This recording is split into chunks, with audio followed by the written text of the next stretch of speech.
ঢাকায় সিনেমার চিত্রনায়িকা নিপুণ আক্তার অভিনয় ক্যারিয়ার তেমন সমৃদ্ধ না হলেও নানা বিতর্কিত কর্মকাণ্ডের কারণে আলোচিত তিনি।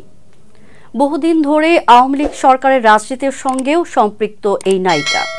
দলটির হয়ে বিভিন্ন সমাবেশ ও প্রচারণামূলক কর্মকাণ্ডে দেখা মিলত নিপুণের সরব উপস্থিতি, যদিও সরকার পতনের পর এক প্রকার গা ঢাকা দিয়েছিলেন তিনি। তবে শুক্রবার এই অভিনেত্রী সিলেট ওসমানী আন্তর্জাতিক বিমানবন্দরে নিজেকে নাসরিন আক্তার দাবি করে যুক্তরাজ্য যাওয়ার সময় তাকে বিমানবন্দরে আটকে দিয়েছে ইমিগ্রেশন পুলিশ। এদিকে এই খবরকে ভুয়া উল্লেখ করে নিপুণ গণমাধ্যমকে বলেন, এই খবর ভুয়া, ফালতু সব বিষয়। তার কথায়, এর বাইরে এই বিষয়ে আমি আর কোনো কথা বলতে চাই না। এদিকে তার বিরুদ্ধে শিল্পীদের অভিযোগ, আওয়ামী লীগের বিভিন্ন প্রচারণামূলক কাজে নিয়মিত পাওয়া যেত এই নায়িকাকে। শুধু তাই নয়, শেখ সেলিম ও আওয়ামী লীগের নাম ব্যবহার করে চলচ্চিত্র শিল্পী সমিতিতে নিজের প্রভাব বিস্তার করেন তিনি। এমনকি সে জোরেই শিল্পী সমিতির সাধারণ সম্পাদকের চেয়ার দখল করেন।